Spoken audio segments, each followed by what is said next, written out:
Bueno, buenas tardes. Vamos a ir empezando. Antes de empezar, quiero pedir disculpas porque el licenciado Romero, que tenía que estar acá con nosotras, hoy no pudo venir, tuvo un inconveniente, así que, bueno, yo voy a leer los dos trabajos, el mío y el de él. Bueno, nosotros con el licenciado Romero y la licenciada Leoni, sí. Pero ahí. Hola, ahora sí. Bueno, nosotros con el licenciado Romero armamos un trabajo, como el título de la mesa lo indica, que se llama Trauma y represión social como agentes patógenos en veteranos de guerra de Malvinas, basado en un trabajo que yo había hecho previamente con el doctor Bourdieu y la licenciada Eugenia Salas. En el año 2014 hicimos un trabajo relacionado al estrés y la psicosomática. Por la observación clínica nos dimos cuenta de la alta incidencia de enfermedades físicas que tenían los veteranos de guerra en Malvinas. Y comparamos, ahora se los voy a leer rápidamente, lo comparamos con unos indicadores que hay todos los años, cada 4 años. Hay un estudio de tensión arterial que se llama RENATA, que es el Registro Nacional de Tensión Arterial. Comparamos nuestros resultados con esos. Y ahora les voy a contar un poquito en qué se basó. Bueno, la Guerra de Malvinas aconteció en el año 1982, entre los meses de abril y junio. Otoño muy frío y lluvioso en ese territorio. Su suelo, de turba y piedra, siempre húmedo, era donde habitaban la mayoría de los soldados, en pozos cavados por ellos, llamados pozos de zorro. Las tropas estaban compuestas por militares de profesión, muy jóvenes algunos, y soldados conscriptos cumpliendo con el servicio militar obligatorio o con el mismo recientemente finalizado. Tenían entre 18 y 20 años. Al estrés que implica una situación bélica per se, a nuestros soldados se les sumó la falta de logística, a la falta de logística de una situación bélica, sumando entonces un factor agravante ya para el ambiente hostil. Ante la falta de comida, equipo de combate acorde a la zona y al clima, los meses más fríos del año son junio, julio y agosto, época en la que la temperatura media mensual mínima es de 6 grados bajo cero. Vivencias que generan sensación de desamparo, vulnerabilidad y estrés congruente a esta situación. Vieron morir y enterraron a sus compañeros.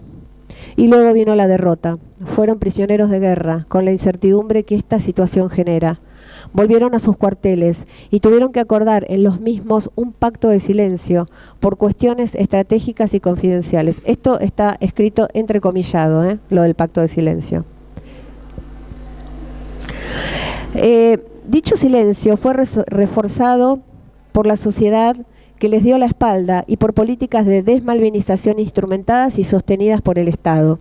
Sucesivos gobiernos hicieron oídos sordos a la necesidad de asistencia y por ende al reconocimiento de lo vivido a los veteranos de guerra. Eran perdedores y no merecían ninguna compensación.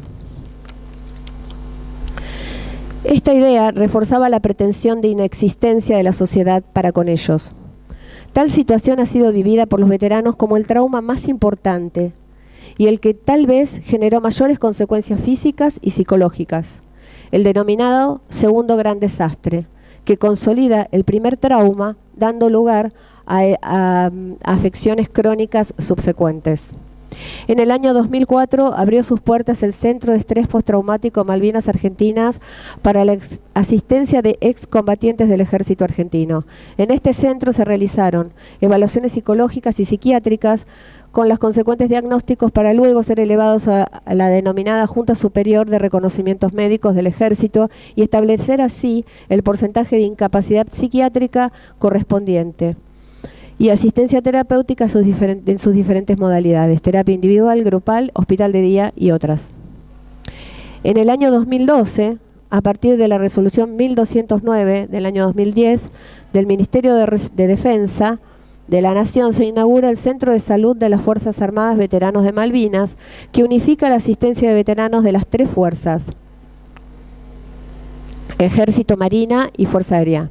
A partir de lo antedicho es que articulamos los conceptos de estrés y psicosomática en pacientes veteranos de guerra del conflicto del Atlántico Sur. La actualidad de los relatos de los otros soldados, pasados ya, bueno, en ese momento cuando escribí el trabajo eran 32 años, ahora ya son 36 años, impactan al profesional experimentado en el sufrimiento psíquico, lo cual da cuenta de cuánto dolor y enfermedad se hubiese podido evitar de haberlos asistido en el momento posterior inmediato a la acontecida la vivencia traumática. Se infiere que de haber contado con atención sanitaria integral, física y psicológica, poniendo en palabras lo vivido y compensando las funciones fisiológicas alteradas apenas llegados de la guerra, se podría haber disminuido la incidencia de patologías clínicamente observables a la fecha. Por último, y lo más importante, ser aceptados e integrados a la sociedad que fueron a defender. Una sociedad que reconociera a sus soldados en el sentido amplio del término, mediante actos concretos de apoyo en salud, vivienda, trabajo, resarcimiento económico, etc. Del estrés a la psicosomática. La palabra estrés deriva del griego stringere, significa provocar tensión. El estrés se define como una respuesta general del organismo ante demandas externas e internas. Inicialmente amenazantes, que consisten en movilizar recursos fisiológicos y psicológicos para poder afrontar las mismas. Se entiende esto como una respuesta adaptativa normal, el estrés. El estrés representa un correlato emocional ego-sintónico de euforia y satisfacción. Utilizaremos este concepto diferenciándolo del distrés o estrés crónico, definiendo a este último como un proceso que se dispara ante las demandas ambientales o internas, que por su intensidad o su permanencia en el tiempo superan los recursos con los que cuenta el individuo para enfrentarlo, lo cual ya no sería entonces una respuesta adaptativa normal, que se acompaña con emociones egosintónicas, que se acompaña el distrés con emociones egodistónicas como ansiedad, enojo y tristeza. El estrés crónico genera efectos deletéreos en la salud del sujeto. Sabemos que actúa sobre la morfología y función de diferentes estructuras del sistema nervioso. En estudios realizados en pacientes víctimas de estrés se hallaron valores elevados de cortisol, hormona considerada antiestrés.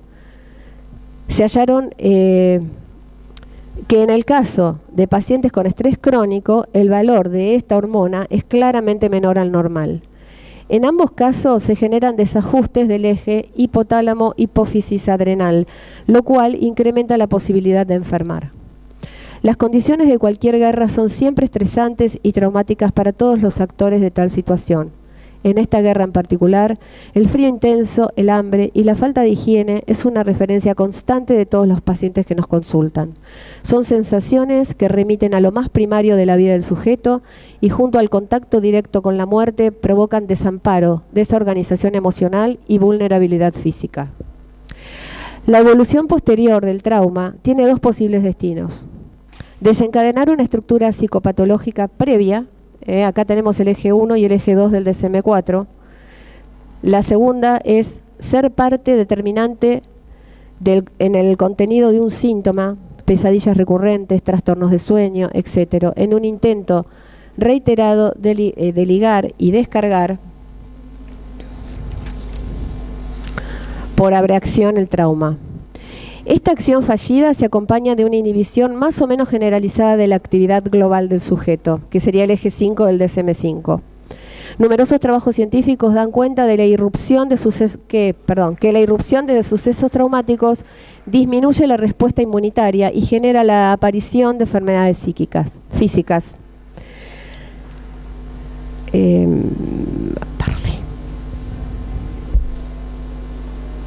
El constante esfuerzo psíquico por ligar o desalojar lo traumático sin contar con la asistencia médica psicológica ni ayuda social, económica, potenciada por la inducción al silencio de parte de las autoridades y reforzadas por la sociedad, promovió sobreadaptación, alexitimia, descatetización y vacío, mecanismos defensivos fundamentales de las llamadas enfermedades psicosomáticas. Cuerpos que quedaron sin voz y comienzan a lo largo de muchos años, sin atención, a gritar lo sufrido enfermando físicamente. Eje 3 del DSM-4. Estos pacientes con dolor psicológico y físico silenciado generan enormes gastos médicos, estudios diagnósticos, medicamentos y tratamientos especializados para el sistema de salud, que de haber sido asistidos tempranamente, suponemos, hoy serían mucho menores. Realizamos un relevamiento de datos obtenidos en el proceso de evaluación a efectos de objetivar lo evidenciado clínicamente. Les cuento rápidamente, lo que hicimos fue, trabajamos con el test del cuestionario de personalidad de Minnesota, MMPI-2, y utilizamos en 50 historias clínicas de nuestro centro para evaluar, aparte de ver toda la historia clínica y ver qué enfermedades había, estaban en franco aumento las escalas de estrés postraumático, que son escalas complementarias del test, y en disminución estaban las escalas de preocupación por el cuerpo y cuidado de la salud. Esto es un poco la base en la que trabajamos para hacer con el licenciado Romero el próximo trabajo que voy a leer.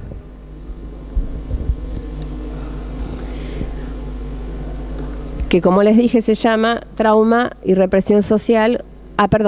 Una última cosa. La enfermedad que más incidencia encontramos en este trabajo, en esta investigación, fue la hipertensión arterial. Altísima la incidencia respecto de, como les decía, del RENATA, que es el Registro Nacional de Tensión Arterial que se hace cada 4 años en todo el país. Es una muestra que se toma en las grandes ciudades del país, con lo cual fue el único registro que teníamos para poder comparar nuestros resultados, que por ahí no son exactos, pero se acercaron bastante. Y en el registro, en el RENATA, había 4 puntos de diferencia con nuestros pacientes, que es muy alto, que estadísticamente es muy alto. Y nosotros además postulamos, antes de empezar a hacer este trabajo con el licenciado Romero, postulamos que nos parecía que la tensión arterial era muy significativa porque es una enfermedad silenciosa, que de golpe aparece y puede hacer un desastre, pero que no habla, ¿no? Como el síntoma de los veteranos. Bueno, entonces, trauma y represión social. La hipótesis nuestra es: la guerra y lo allí vivido funcionó en muchos casos como trauma en el psiquismo de los soldados que allí estuvieron, y la sociedad vivió como trauma social esa misma guerra en un proceso casi idéntico al proceso subjetivo de los combatientes. Hacia fines de marzo de 1982, la dictadura militar había arribado al gobierno mediante un golpe de Estado en el año 1976. Parecía estar llegando a su fin. Por aquella época se produce el primer paro nacional contra la dictadura y la primera manifestación multitudinaria en Plaza de Mayo, rompiendo de esa manera con un silencio de más de 5 años.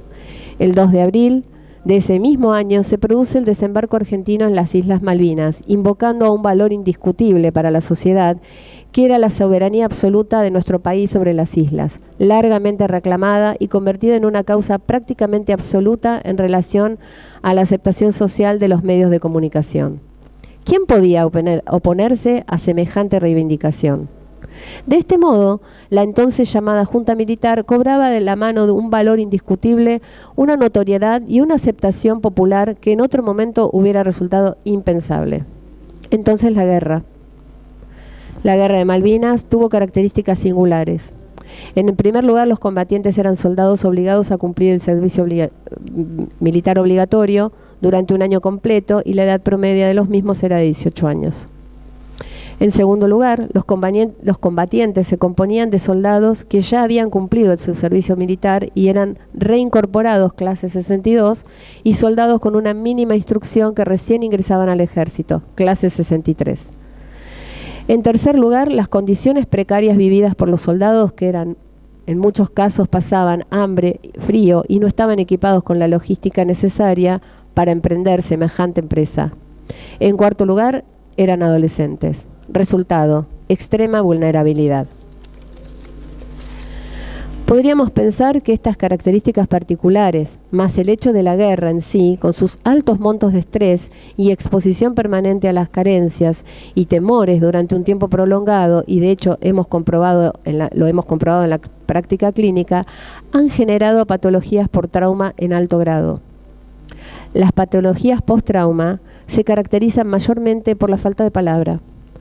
El trauma es mudo, dado que el mismo genera una ruptura en la cadena significante del sujeto que no puede hablar de lo acontecido, derivando una fuerza traumática a falsos enlaces o al cuerpo. En cuanto a lo social, propone esta exposición pensar acerca de lo que podríamos llamar el aparato psíquico-social. Para la sociedad del final de la Guerra de Malvinas, la derrota funcionó, proponemos, como un trauma social. Finalizada la guerra se produce el silencio. La dictadura militar se debilita y propone una salida democrática llamándose a silencio en relación a lo vivido durante los días del conflicto bélico. En ese sentido, el veterano de guerra significa para la dictadura la memoria viviente de lo acontecido en las islas y el recuerdo permanente de su fallido intento por perpetrarse en el poder. Como resultado de esto, el veterano es silenciado. Por otro lado, el advenimiento de la democracia queda asociado por oposición a la imagen de la dictadura con el significante vida, por lo que el veterano, en tanto representante de la reciente experiencia bélica, queda reprimido en el aparato psíquico-social, por representar no solo al significante muerte, sino por quedar asociado a los recuerdos oscuros de la dictadura. La sociedad comienza a revisar lo actuado durante la dictadura en relación a la desaparición forzosa de personas y decide, de un modo inconsciente, reprimir lo relativo a la Guerra de Malvinas, desmalvinización, quedando el veterano como significante reprimido y silenciado por el psiquismo social. En este sentido, nos encontramos frente a dos silencios que se refuerzan y potencian. El silencio que propone la situación traumática individual del veterano. El silencio social, al que la sociedad condena al veterano como respuesta al trauma social de la guerra. Habíamos dicho que el destino de la fuerza traumática rota, ya la cadena significante tiene dos destinos, el falso enlace o el cuerpo. En este sentido aparece un significante con características de síntoma social, el loco de la guerra. ¿Qué significa esto? La locura, desde el punto de vista de la sociedad, es portadora de un discurso diferente al discurso oficial. En el mejor de los casos, el discurso neurótico. Esto trae como consecuencia que el veterano que denuncia lo vivido durante la guerra, que reclama beneficios, que culpabiliza a la sociedad por su actitud triunfalista y por el olvido, es invisibilizado por considerar que dicha verdad inherente a su discurso es producto de la locura. De esta manera, la presencia errática del veterano con su uniforme de guerra, con sus manifestaciones y su tono confrontativo, resulta ego distónico para el aparato psíquico-social. Es un síntoma. El veterano asignado como síntoma social. Las defensas sociales logran encontrar un nuevo significante para nombrar al veterano. El significante es loco de la guerra. Un significante que remite a la imposibilidad de hacer algo con él, excepto erráticas y poco efectivas prácticas, y que se cristaliza en el mismo tiempo en el lugar del resto social, como si fuera un resto, una basura. En el acto defensivo de nombrar al síntoma de este modo, oculta aquello que en la actualidad nos plantea desafíos importantes a la hora de ejercer la clínica con estos pacientes. La culpa social. Muchas preguntas surgen a la hora de pensar la clínica de estos pacientes. ¿Hasta qué punto la cristalización de los síntomas provenientes del trastorno de estrés postraumático se han convertido en un rasgo de carácter y no conllevan una verdadera pregunta de abrir la posibilidad de un tratamiento? ¿Cuánto de identidad conlleva ser el loco de la guerra? ¿Qué otros significantes podemos ofrecer al paciente para que enlace en ellos la fuerza de lo reprimido, mejorando de esta manera su calidad de vida? ¿Con qué herramientas contamos para flexibilizar el psiquismo que en algunos casos lleva 36 años sin producir palabra en relación al trauma? El desafío es grande. De modo que la culpa social de la que los terapeutas formamos parte, nos impedirían una escucha adecuada a la hora de enfrentar un tratamiento con los pacientes de estas características? ¿Qué restos sintomáticos nos impregnan en tanto doble función de terapeutas e integrantes de esa misma sociedad? Dificultades a la hora de la clínica. Somos pacientes con fuerte tendencia al acting out. Digamos, son pacientes con muchas adicciones, muchas veces hay muchos suicidios, esto lo sabrán, lo habrán escuchado. 500 suicidios y muertos son 600 y pico, ¿no? Pero sumados los del ARA General Belgrano, con lo cual superaron los que estaban en Malvinas. Sí.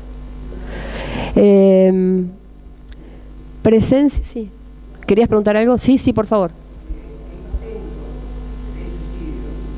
Intentos de suicidio, sí.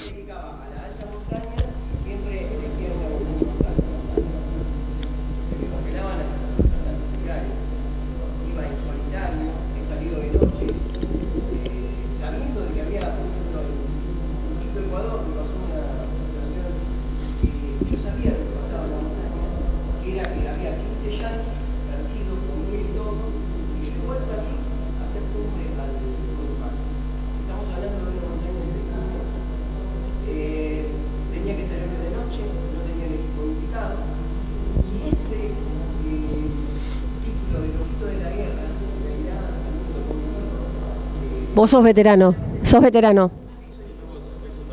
Son los dos veteranos de guerra. Bien. Ex soldado. Eran de cuadro, soldados de cuadro. Conscriptos. Bien. Yo no sabía, incluso me dieron una pistola y no sabía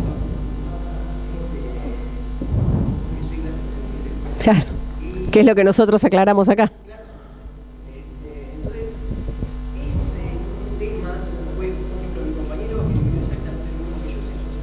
Sí. Sí. Y es un orgullo para mí porque él me salvó la vida varias veces. Sí. Es más, yo no voy a Malvinas por el respeto de que no puedo aceptar ir con pasaporte. Sí, muchos veteranos dicen esto, sí. Por respeto a Guillermo Gianetti que me salvó. Y otra cosa que vos decís, que es muy interesante lo que estás aportando, ¿no? Es más, te lo agradecemos. Pero otra cosa que hablamos muchas veces nosotros, hay suicidios que por ahí están encubiertos en mucho descuido de la salud, en ir a 1000 por hora en una moto, eso también es un veterano se mata de esta manera, que habías pasado, eso también es un suicidio, encubierto, pero es un suicidio.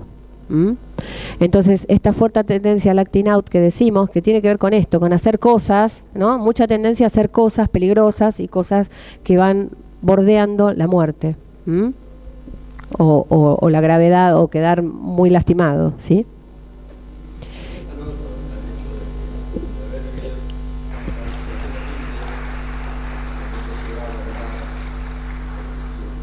Claro que sí, eso es cierto. Esa es la otra cara. No, porque además la victimización no lleva a la cura, lleva a la enfermedad.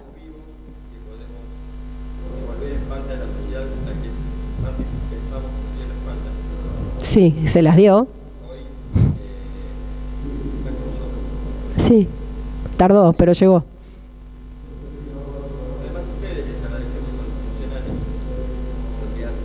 Bueno, muchas gracias. Muchas gracias. Para nosotros es un honor, de verdad. Para nosotros es un honor. Sigo. Después vamos a seguir charlando, tenemos tiempo. Presencia de mecanismos de defensa cristalizados por el paso del tiempo. Fuerte tendencia a las enfermedades psicosomáticas, ¿no? Hablábamos del trabajo que habíamos realizado hace 4 años. Escasa tolerancia a la frustración, adicciones, alcoholismo, violencia doméstica y conductas antisociales, permanente reclamo por un reconocimiento que nunca alcanza, desconfianza. Les quiero aclarar una cosa que es muy rica y qué lástima que no esté el licenciado Romero acá, que es un excelente profesional y es un compañero muy rico porque además de saber mucho, es una persona que es muy sensible y que tiene muchas herramientas para trabajar, ¿no? Digo, una persona sensible, que escribe, que es escritor, que es actor, hace muchas cosas. Esta parte, ¿no?, tiene mucho que ver con la clínica que él empezó a hacer, porque él empezó en el 2004 a trabajar con veteranos. Yo empecé en el 2012, en la nueva institución. Y esta nueva institución tiene, nuestros veteranos, nuestros pacientes tienen otras características, porque ya cuando empezamos en el 2012 ya tenían un reconocimiento económico importante, que no lo tenían en el 2004, me parece. ¿No? Ustedes me van a corregir, ¿cuándo vino el buen reconocimiento económico? ¿Fue por ahí, 2005, 2004, por ahí? ¿2002? Bueno. Entonces era muy reciente el centro de Palestina y esta cuestión del reclamo y de imponerse, Eugenio siempre lo cuenta, ¿no? Mi compañero siempre cuenta que por ahí muchos le decían, ¿vos qué sabés si vos estabas en tu casa calentito y nosotros estábamos allá muertos de frío y de hambre, ¿no? Es difícil trabajar con esto, pero es algo que pasaba, que por ahí ahora ya no pasa tanto, porque esta postura tuya es mucho más visible hoy. Si bien hay mucho dolor y hay muchos pacientes que están muy mal, son muy permeables al tratamiento, mejoran, no digo que todos, ¿no? Por supuesto, pero mejoran muchísimo y hay como a través del tratamiento hay muchos pacientes, no digo que todos, lo vuelvo a repetir, que hay una reconexión con la vida, ¿no? Algo que estuvo tan postergado tantos años, una hermosa reconexión con la vida. ¿Cómo no?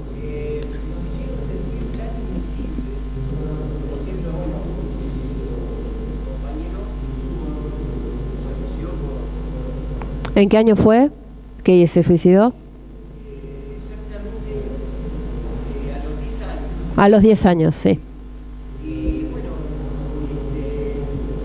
entonces eso como visible que éramos, y aparte con título de doctor de la guerra y demás, sin haber ni siquiera revisado la poesía de la abuela, que se teníamos todos sus últimos.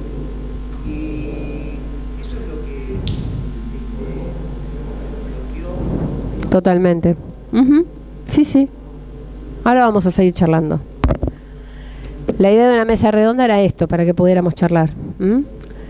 Bueno, las sociedades, nosotros postulamos esto, que las sociedades enferman como los pacientes se enferman y que los pacientes se enferman porque las sociedades se enferman.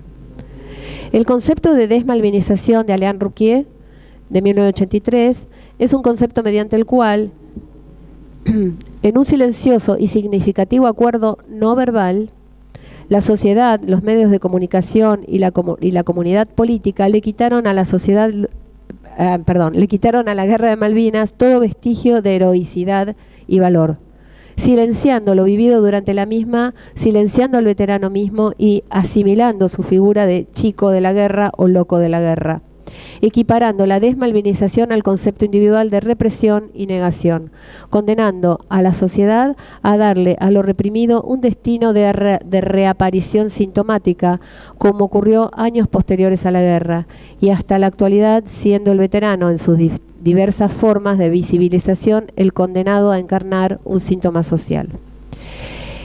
Se podría pensar que el significante loco funciona como desacreditador de cualquier cuestionamiento. Cuando la sociedad le pone ese significante al resultado de un trauma vivido, intenta reprimirlo quitándole la posibilidad de portar un cuestionamiento que, de ser tenido en cuenta, no permitiría un debate que diera nuevo sentido a lo vivido traumáticamente como sociedad. Sin elaboración, el único destino es la repetición. De este modo, 36 años después de la guerra y producto del silenciamiento social al que se sometió al veterano y lo allí vivido, hoy tenemos en la clínica pacientes que no han tenido posibilidad de hablar de lo que vivieron y una sociedad que se debe un debate acerca de esa guerra, sus circunstancias sociopolíticas y la respuesta que esa misma sociedad le dio a sus veteranos. Creemos que, por el contrario, nos vemos condenados a repetir la exacerbación de mecanismos de defensa como la negación, la represión y la proyección, abriendo la posibilidad futura de repetir sin aprender de lo vivido y cronificando, como en el caso de los veteranos, nuestras patologías sociales. Estigmatizamos integrantes de la sociedad porque estos nos hacen pensar a nosotros mismos como sociedad. Y creemos que algo del orden del crecimiento tiene que ver con la posibilidad de involucrarnos como colectivo social en aquellas cosas que vivimos como ataques desde afuera, pero que provocamos de un modo inconsciente. Bueno, hasta acá lo trabajado y lo escrito. Nosotros creemos que hemos hecho mucho, porque ya ven que acá nuestro jefe, vestido de militar, tenemos un jefe militar, y que hemos podido, a mí me parece un gran avance de lo social, porque nosotros, nuestros veteranos, algunos al principio cuando estábamos, porque ahora estamos en la calle Cabildo, en el Instituto Geográfico Militar, ahora es nacional, pero fue militar siempre, y es como un destacamento militar adentro. Y había muchos veteranos que se oponían a venir por esto. Y la verdad es que hoy en día estamos en un centro de salud donde nuestros jefes, el coronel Polichino es nuevo, hace poquito lo tenemos, una semana. Bueno, igual lo conocemos ya hace unos meses. ¿Hace cuántos meses que nos conocemos? 3, desde diciembre. Bueno, teníamos al coronel Vigrela Madrid, que por ahí ustedes como veteranos por ahí lo conocen, no sé, él es veterano también. Y bueno, hay como una buena comunicación, ¿no?, respecto de esto. Creo que esta institución es como un buen síntoma o un deshacer, un síntoma que se había formado como nosotros postulamos acá. Quiero decirles esto, que ustedes y todos los veteranos están invitados a participar y a participar, no, a venir a curarse, porque no es un centro de veteranos, es un centro de salud. Y bueno, y abramos las preguntas, porque esto es una mesa redonda para charlar. Señor. Sí, Enrique. ¿No querés el micrófono? No se escucha.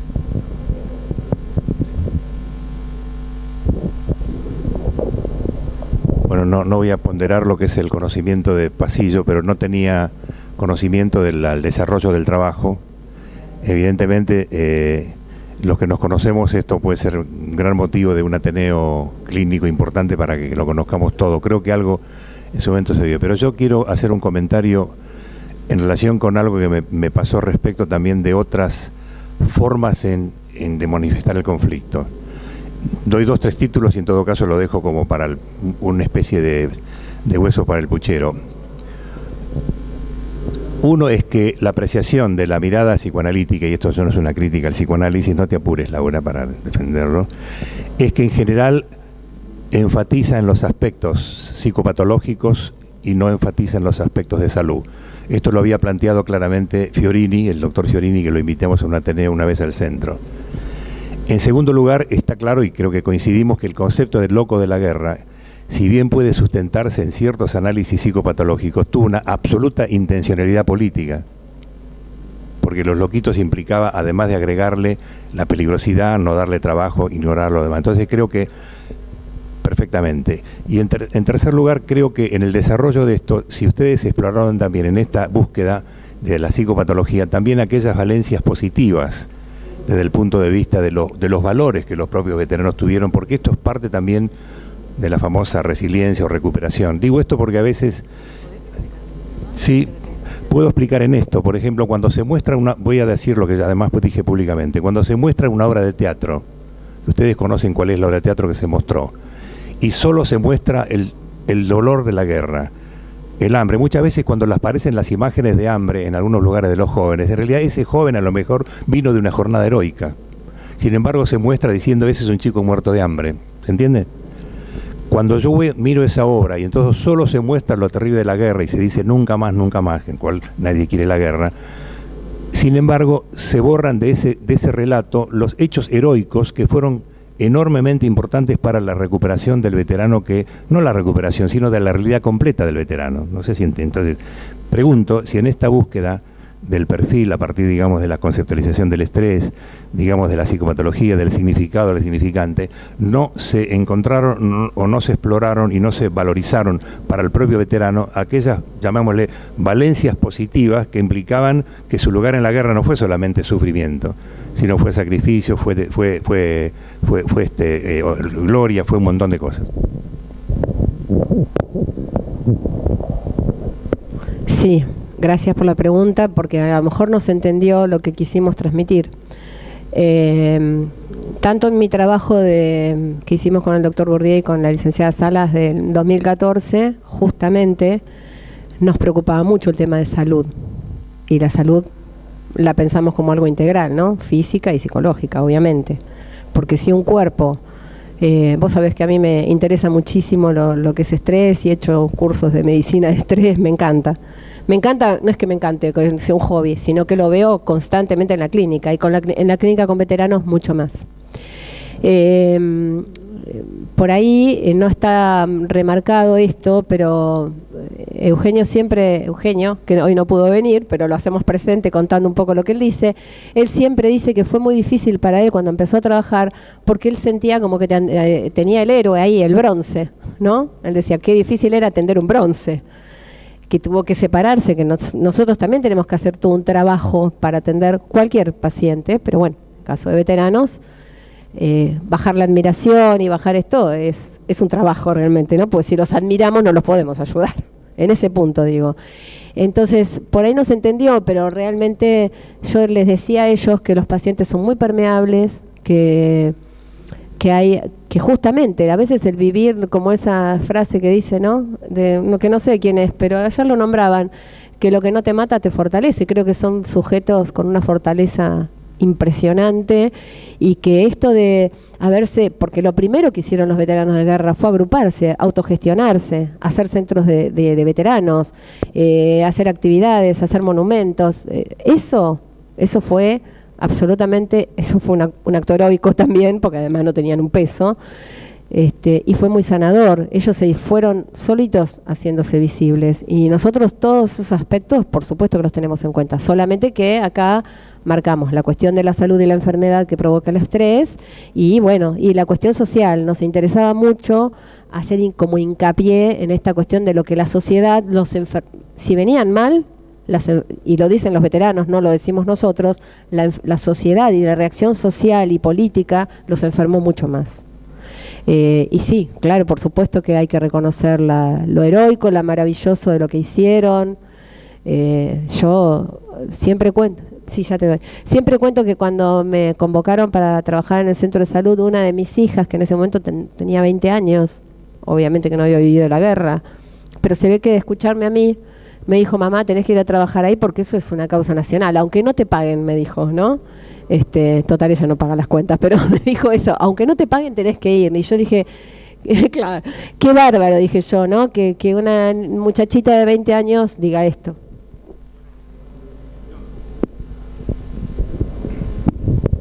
Bueno, un placer a los dos veteranos, sí, ahí. Un placer, yo soy el nuevo jefe, no soy veterano de guerra, el primer no veterano de guerra que está a cargo del centro. Acá somos muchos del centro y lo primero que conocí en el centro cuando fui, es el Centro de Salud de Veteranos de Guerra, de Malvinas. Es la calidez de los profesionales, cómo atienden a nuestros queridos veteranos. Ayer hicimos junta de ejército. Vinieron de la provincia de Chubut y de Neuquén y Río Negro. Dos veteranos, por malas experiencias que tuvieron en el propio ejército, y la desmalvinización la hicieron las Fuerzas Armadas, o sea, partamos de la base. Sí, y después el resto continúa. Me dijeron, mi coronel, le queremos agradecer porque es la primera vez que nos tratan como personas. ¿Sí? Y es el trabajo de ellas, los que estaban allá. Eugenio es uno de los que estaba allá. Realmente las experiencias que yo he vivido en estos 4 meses de atención, yo fui jefe de un regimiento, y con el director anterior, el coronel Vigrela Madrid, hicimos muchas cosas con los veteranos, llevándolo a La Pampa, bueno, es largo. Y tengo una relación con muchos muy cercana. Y lo que uno ve es que cuando van es el temor que tienen por las malas experiencias, el maltrato que han recibido. Y si hay algo que tiene el Centro de Salud Conjunto Veteranos de Malvinas, y que son ellas las caras visibles, es la calidez del trato para con nuestros queridos veteranos. Eso que le imprimieron el primer director, que fue Martín Bourdieu, un soldado veterano de guerra, estudió medicina del Regimiento de Infantería 3, se hizo médico, psiquiatra, ingresó al ejército y es el que luchó, les puedo asegurar, vieron como los salmones cuando van subiendo río arriba y que van contracorriente y las manos del oso que se lo quieren comer.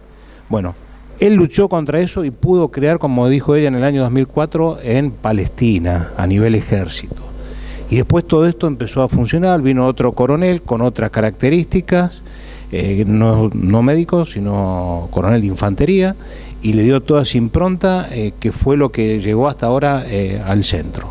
Entonces la calidez en la atención, y eso les pido que les transmitan a los centros, sus compañeros, camaradas, que tienen algún problema, que vayan, que se comuniquen a través de la Armada, a través de la Fuerza Aérea, a través del Ejército.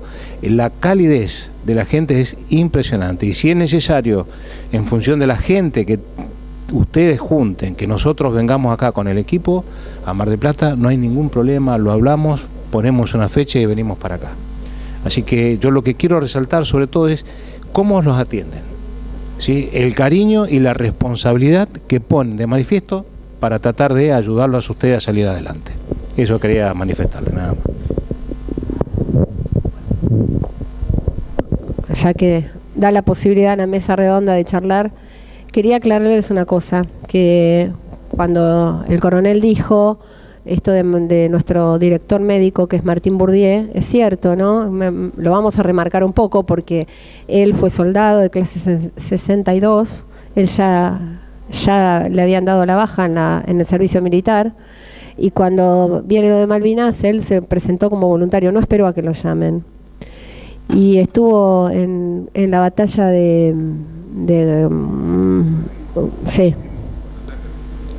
Y también hizo apoyo en Monte London, ya al final, en esas batallas tan sangrientas, ¿no? Y a mí me gusta contar esto porque me parece, él había dado el ingreso a veterinaria, quería ser veterinario de caballos de polo, ese era su sueño. Y cuando volvió, su sueño se cambió y fue ayudar a sus camaradas, ¿no? Y bueno, y estudió medicina, hizo la especialidad de psiquiatría, es militar, es mayor del ejército, y él cuenta siempre que los atendían a los veteranos en Campo de Mayo, antes del 2004, ¿no? Pero claro, él argumentaba y decía, no es el mejor lugar para atenderlos, porque había ejercicios militares todo el tiempo. Entonces un veterano que escucha un ruido fuerte y esto lo remite o tiene flashback y lo remite al momento de la guerra, no era el mejor lugar, claro que no. Y Martín luchó, como dice el coronel, como un salmón contra la corriente hasta que logró esto. Me parece importante nombrarlo porque, bueno, para mí es heroico realmente lo que hizo, porque, bueno, siguió siempre adelante. Y esto, que sepan que se atendía en Campo de Mayo, porque él siempre lo aclara y lo quiero aclarar porque lo aclara. Así que, y no sé si me quieren... otra cosa, esto que decía... ¿Ustedes son de acá, de Mar del Plata? ¿Sí?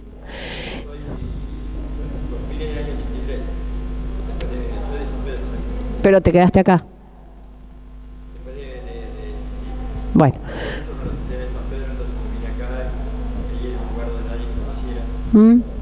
¿Sí? Te aislaste. Te aislaste en un principio, ¿no? Uh-huh. Seguro.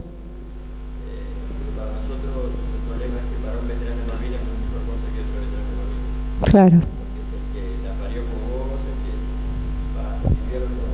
Uh-huh. Cada uno vio su propia guerra.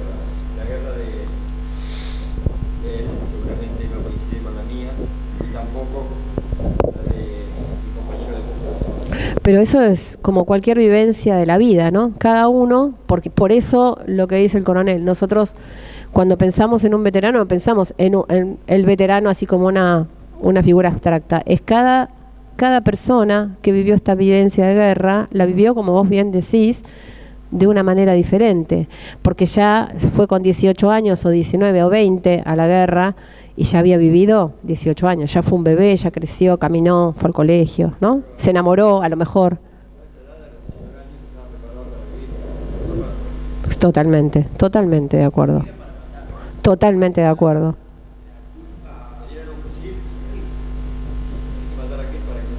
Bueno, horrible. Uh-huh. Y pensás cómo puede ser que yo en ese momento. Bueno, yo les cuento que esto que dijo el coronel, no sé, esto de venir acá, vemos después si ese instrumento o no, pero si ustedes necesitan atención y tienen ganas de venir a Buenos Aires, hay pacientes que PAMI les sostiene el tratamiento. Averígüenlo, porque yo atiendo gente de Tucumán, por ejemplo, que está acá, sostenida por PAMI.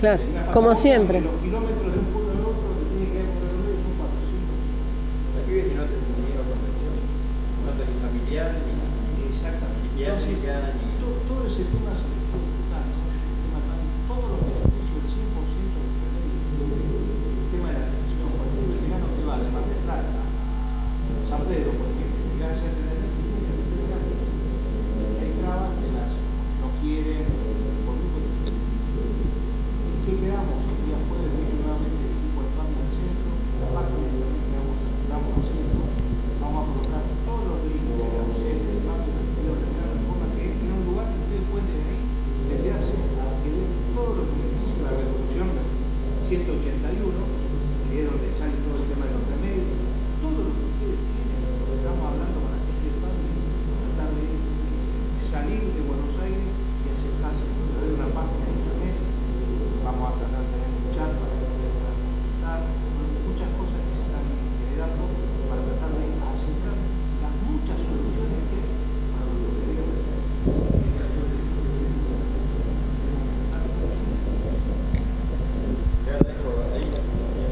Sí.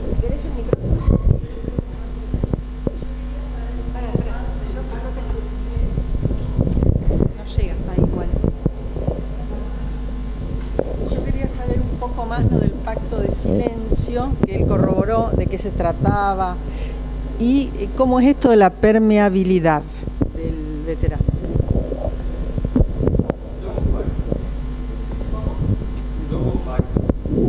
Esto es así. Yo de las dos partes. Por eso yo dije que el pacto...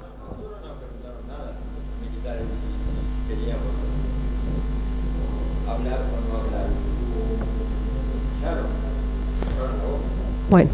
Yo volví de Malvinas y me metieron en la Escuela General Lemos y cerraron. Ya estaba afuera y sabiendo si estaba vivo o no. Uh-huh. Porque no alcanzaban a saber todavía si estaba vivo o no. Bueno. Tenían ahí metido hasta que lanzamos con hacer un mitin, prender fuego a los colchones de la cuadra para que se liberaran. Y ahí fue el mayor Cardoso de los funcionarios.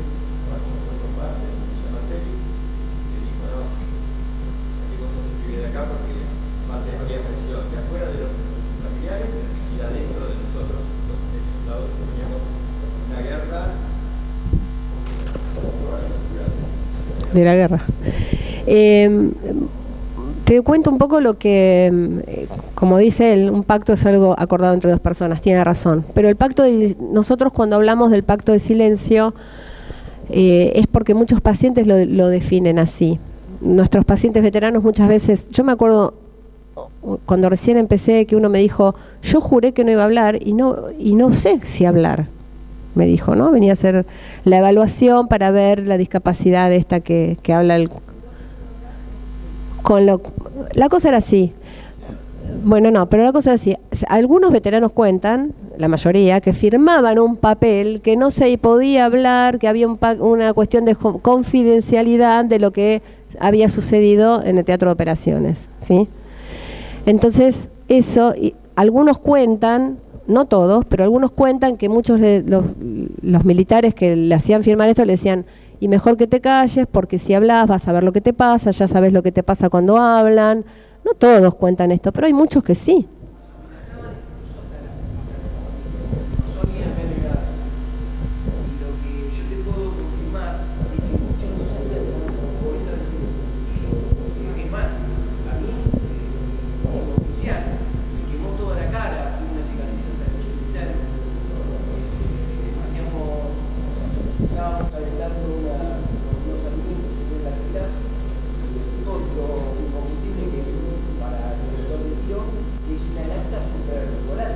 Claro.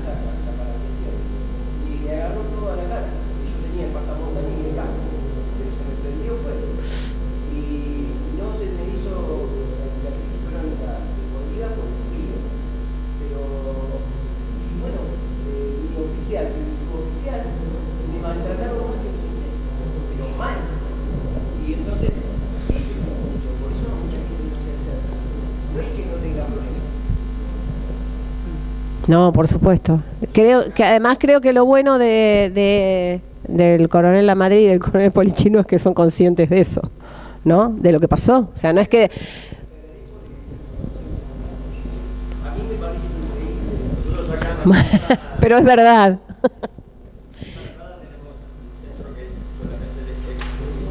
Centro de ex soldados no incorporamos personal. Está. Pero en lo personal, yo creo que hay personas y personas, hay militares. Por supuesto, claro.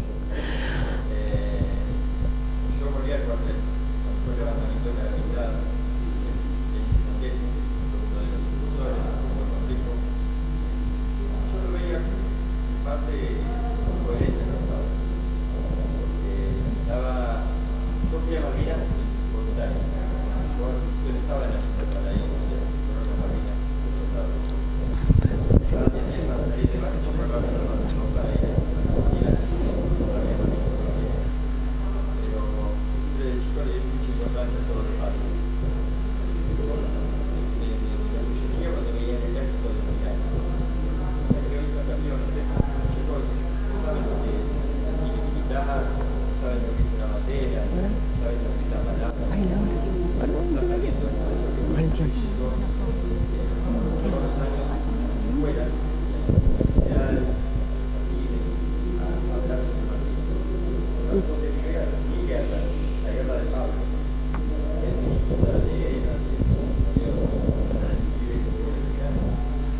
Totalmente. Pablo, te interrumpo un minuto porque no le terminé de contestar a ella. Entonces, esto del pacto, del pacto de silencio que nosotros hablamos, tiene que ver con esto que te estábamos contando, ¿no? De algunos que los amenazaban y que firmaban este papel de confidencialidad. Yo en realidad en el trabajo que hice en 2014 puse confidencialidad, con entrecomillado, ¿no? Porque en realidad, ¿por qué no iban a poder hablar en la casa de lo que había pasado en la guerra? Que muchos veteranos cuentan esto, que no hablaron durante años y aún hoy con la familia por ahí no hablan, están en tratamiento y a partir del tratamiento empiezan a hablar. Eso por un lado. Y por el otro lado vos me preguntabas acerca de la permeabilidad del tratamiento.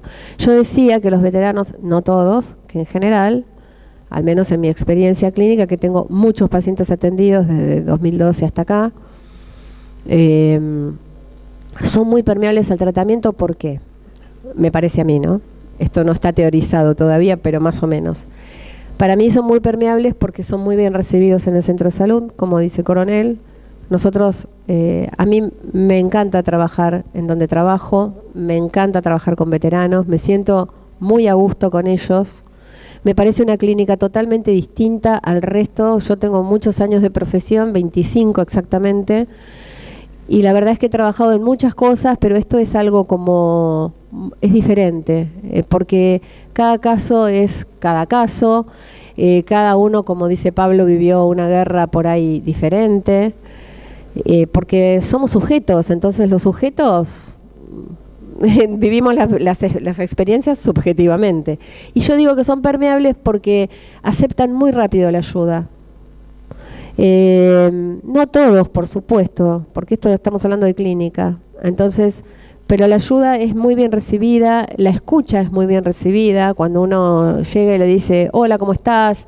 Vamos, y se sienta enfrente a ellos, solamente dispuesto a escuchar, ya para ellos es, para la mayoría de los pacientes, es algo que no lo pueden creer, como dice el coronel. Van a la junta médica, los reciben bien y no lo pueden creer porque siempre han sido muy maltratados desde el Estado y desde las instituciones del Estado. Y esta que nosotros estamos es una institución del Estado, que pertenece al ministerio. Ahora perteneció al Ministerio de Defensa, pero ahora pertenece al Estado Mayor Conjunto, que también tiene que ver con el Ministerio de Defensa. Entonces nosotros somos la cara de esto y la verdad que los que atendemos en general estamos todos muy entusiasmados con el trabajo. Por eso hablo de permeabilidad. Creo que tiene que ver con cómo nosotros los recibimos y lo que nos interesa es una clínica muy diferente. Es una población, como para investigar, es maravillosa, porque es una población de la misma edad, que han vivido una misma experiencia y es hermosa. Y además cuando hacemos trabajos de investigación, el año pasado hicimos uno con una encuesta, todos se prestaron de muy buena gana a ayudar, ¿no? Como yo les digo, otra vez van a ayudar a la gente, además de habernos defendido en la guerra, que nadie tenía en cuenta esto, ¿no? Que ellos fueron los que nos defendieron. Si no hubiera sido por ellos, por ahí hubieran llegado a Buenos Aires, qué sé yo qué hubiera pasado, no lo sé, pero ellos fueron los que nos defendieron. Entonces, el año pasado, cuando hicimos este trabajo de investigación, iba a haber otros, a cada uno que le hacíamos el trabajo yo les agradecía y les decía, otra vez están ayudando porque esto es para la ciencia. Y todos lo hacían con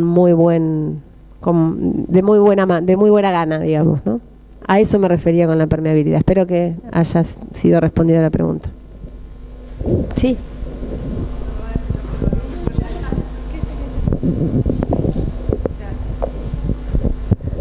Bueno, buenas tardes primero, sí, está bien. Yo me llamo Sandra, soy psicóloga. Hace un año que me recibí y soy esposa de Walter. Hace 27 años que estamos juntos.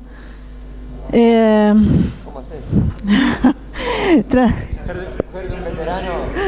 No. Tenían que tener la condecoración. Tengo varias preguntas porque tengo un doble rol. A ver, yo empecé la carrera de psicología con otra intención. Me quería dedicar a otra cosa. A niños con discapacidad mental. Y con él fui como, a ver, integrándome al grupo de los excombatientes, conociéndolos, conociendo a las familias, viviendo lo que les pasaba todos estos años, viviéndolo en casa también, y mi eje cambió totalmente, ¿no? Traté de aprovechar el espacio que tengo en la facultad. Yo estoy en un grupo de investigación de psicología cognitiva. Traté de aprovechar que alguien me dirija en un proyecto para poder investigar acá en Mar del Plata todas las cosas que ustedes están investigando, que me parece bárbaro, porque hace rato que estoy buscando algo así. Y a la facultad no le interesa, desgraciadamente, tengo que decirlo, no le interesa. Yo hace años que estoy, incluso se me han reído en la cara, me han dicho que quién era yo para, bueno, quién era yo para digamos, meterme en esos temas, cuando yo no podía decir, digamos, qué tipo de tratamiento necesitaban los excombatientes. Yo no le dije a la persona que está encargada de digamos, la que dirige los trabajos de investigación de la facultad, ¿no? No le dije que era esposa de un excombatiente, sí, acá de Mar del Plata. En el 2002 logré presentar un proyecto que la facultad otorgó presupuesto. Yo lo había hablado con Hugo Sherbat, que murió hace poquito, hace unos días. Sí, él me daba me daba todo el apoyo para empezar este proyecto, pero yo en ese momento era alumna y no podía empezarlo como alumna, ¿no? Entonces, bueno, quedó en la nada. Y así que es una cosa que yo tengo pendiente. Ahora que tengo el título, quiero una especialización, quiero aprender, quiero poder ayudar desde este lugar. Y como esposa puedo decir un poco en concordancia con lo que decía el doctor Stein, los aspectos positivos, ¿no? Yo veo esto, o he visto mucho esto de la repetición por falta de elaboración. Lo he visto, como él decía, no solamente en las cosas que hizo ni bien volvió de Malvinas, sino en cosas que le han pasado después. Accidentes recurrentes, que nosotros sabemos que no son casuales. Esto de no querer ir al psicólogo, de que está todo bien. Entonces, como que todos esos temas yo siempre los fui trayendo a la teoría, si uno quiere. Y mi única forma de acompañarlo, más allá del amor y de los proyectos familiares y todo, nosotros tenemos 2 hijos, tenemos uno de 21, uno de 16. Ellos conviven con todo este tema también. Están orgullosos del papá, igual, no hay problema con eso. Pero sí, ellos tienen que lidiar también con algunas secuelas de algunos accidentes que han venido después, que saben que tienen mucho que ver con esto. Y lo hablamos mucho, tratamos de elaborar esto en casa, ¿no? De darle nombre, como vos decís, de ponerle un significante. Esto puede pasar por tal cosa. Es una probabilidad, ¿no? Hasta que él no haga una terapia no sabemos. Pero es una probabilidad que esto pase por tal cosa. Claro, lo estoy convenciendo de a poquito. Pero en casa de herrero, cuchillo de palo. Mi forma de ayudarlo fue, bajando un poco esa ansiedad, porque él es así como muy vital. A veces demasiado, o sea, claro, a veces como que me satura a mí, ¿no? Chapita. Él estuvo muchos años alejado del centro porque estaba enojado con la sociedad, con todo, y tenía vergüenza de lo que era, de que era un héroe. Él no se ve como tal, lo tengo que decir hasta el día de hoy, no se ve como tal. Cuando me conoció a mí y me dijo que era excombatiente, me lo dijo con mucha vergüenza. Me lo dijo como pensando que yo me iba a hacer a un lado y que iban a decir mis padres y qué sé yo.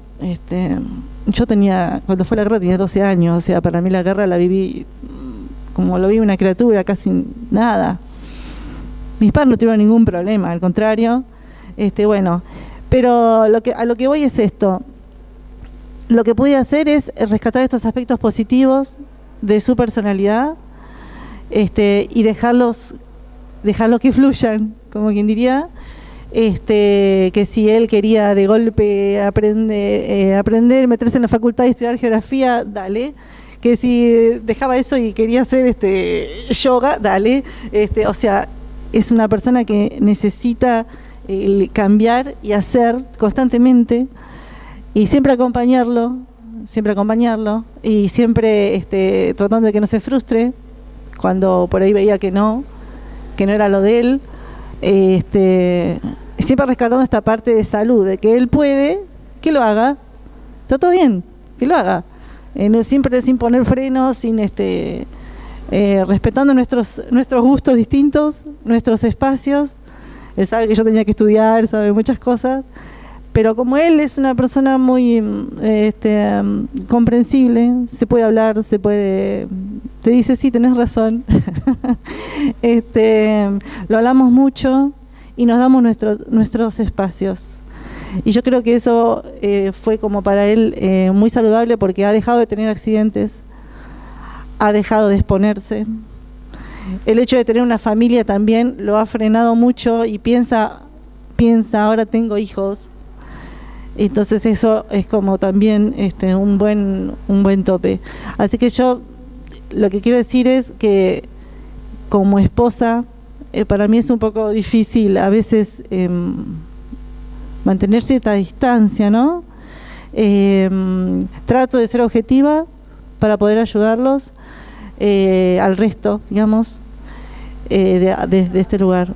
No, todavía no. Es la intención, digamos. Lo que pasa es que calculo que para poder trabajar con ellos primero tengo que aprender muchas cosas. Cosas que no nos enseñan en la facultad, quiero decir, ¿no? Por eso me interesa lo que ustedes hacen.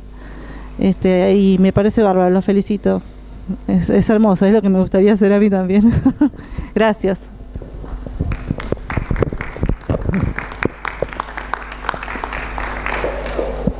Solamente una cosa que te iba a decir, que cuando empezaste a hablar que esto de que querías atender niños con discapacidad, qué sé yo, la profesión, te lo digo yo con 25 años de profesión, ¿no? Que hice muchas cosas porque soy muy inquieta y porque vivo de mi profesión y sabemos de lo difícil que es, pero es como que a veces la profesión te va llevando ella, ¿no? A lugares que nunca pensaste que ibas a estar. Yo nunca pensé que iba a trabajar en un centro de salud que dependiera de las Fuerzas Armadas, que iba a convivir todos los días con militares y iba a escuchar, iba a aprender de sus formas, que somos muy distintos, imagínate, psicólogos y militares somos distintos.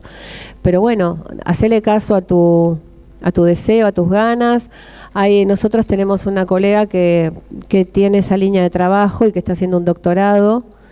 Que bueno, si vos me das tus datos yo se los puedo pasar, y obviamente que cuando quieras estás invitada al centro de salud, cuando vos quieras participar de alguna actividad, vos me das ahora tu mail, yo te doy mi tarjeta y venís, bueno, te vamos a recibir muy bien.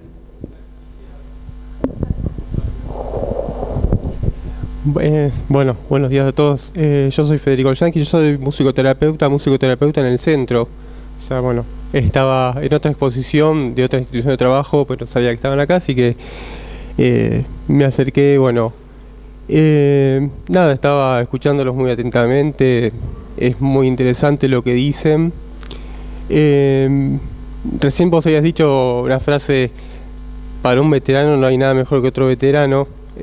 Casualmente es una frase que yo escribí en un trabajo que expuse, en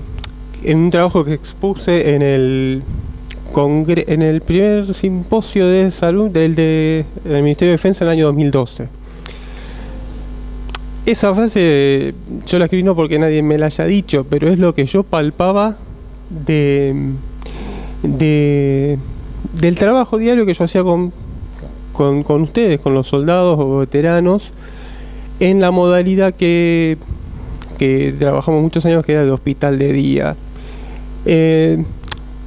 Con esto como para decir que, bueno, dentro de las actividades que también estamos haciendo en el centro o reflotando en este momento de cambio de conducción acá con el nuevo director, el coronel Polichino, estamos volviendo también a las actividades grupales, sea modalidad de hospital de día o distintos espacios y propuestas que estamos empezando a poner en marcha a partir de este momento. Creo que por ahí, ante las resistencias o las dificultades que uno se plantea, cualquiera, que va a ser un tratamiento psicológico, sea de la orientación que sea, cognitivo, psicoanalítico, a veces lo grupal ayuda, especialmente si es por ahí, en este caso, entre veteranos. Escuchar al otro que cuenta algo que por ahí, bueno, dice algo que yo necesitaba escuchar o decir también. Es un espacio potencial. Se encuentra algo de lo tuyo, de lo subjetivo, con algo que está ahí afuera. Eso es algo maravilloso que tienen los dispositivos grupales, y bueno, nuestra institución es un lugar que se presta a eso. Por otra parte, sobre el pacto de confidencialidad o el pacto de silencio y el estatuto de héroe, yo, bueno, escuchaba y pensaba en el arquetipo del héroe o en el mito del héroe, que una de las partes de este mito es que luego de la epopeya, de todo lo que hace el héroe cuando sale, es volver, ¿no?, a su terruño y contar qué es lo que ha vivido. Y esa es la parte que no termina de cerrar.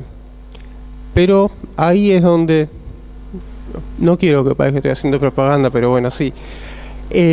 Ahí es donde un poco el centro tiene, me parece, una función reparadora.